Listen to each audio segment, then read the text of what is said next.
500 కానీ 1000 రూపాయలు కానీ, లేదా పెట్రోల్ ఫుల్ ట్యాంక్ చేయించడం, భోజనం వండి తీసుకురావడం, తనకి బట్టలు పెట్టడం, ఇవన్నీ జరిగినాయి అనమాట. అలా చూసుకుంటే రోడ్డు మీద వెళ్ళే వాళ్ళందరూ ఒక 10 ఇచ్చినా గానీ, ఒక 100 మంది 10 ఇచ్చారనుకోండి, ఎంత అవుతుంది? 10,000 1000 రూపాయలు ఎంత అవుతుంది? రోజుకి ఒక 25-30 సంపాదిస్తాడు అనుకోండి. అలాగా రోజుకి 25-30. పెట్రోల్ ఫ్రీయే, డబ్బులు ఫ్రీయే, తిండి ఫ్రీయే. ఇంకేముంది, ఏసీ ఆన్ చేసుకుని చల్లగా కూర్చుని తోలడం.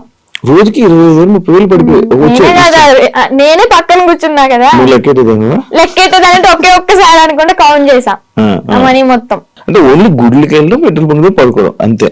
అంతే. ఇల్లు సపరేట్ ఏమి ఉండేవి కావు. ఏముండేవి. ఈ 2 months లో నువ్వు లేవు. మరి అప్పుడు ఇప్పుడు క్వశ్చన్ చేయలేదా, నువ్వు అడగలేదా? అంటే ఆశ్రమం పెడదాము అని చెప్పని ఇంకేదో చెప్పుకుంటూ ఇంకా తెలిసిందే కదా, ఒక నమ్మి వెళ్ళడం, ఆ ట్రాన్స్ లో ఉన్నాము అంటే అతను చెప్పింది దైవం లాగా ఇంకా పూజిస్తూ ఉంటాం అనమాట. నేను ఒకటి చూసాను, మధ్యలో నువ్వు వచ్చేసావు. ఈ 2 months గ్యాప్ లోనే ఒక 3 weeks అన్ని వాళ్ళు తీసుకొని రావడం జరిగింది కదా. వచ్చేసిన దానికి ఎందుకు మళ్ళీ పారిపోయి వెళ్ళిపోయావా నువ్వు?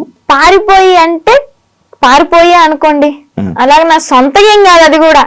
కొంతమంది మధ్యలో వ్యక్తులు ఉన్నారులే, పేర్లు ఎందుకులే గాని, చెత్త అని చెప్పుకోవచ్చు. అమ్మాయిలే, అబ్బాయిలు కూడా ఉన్నారు.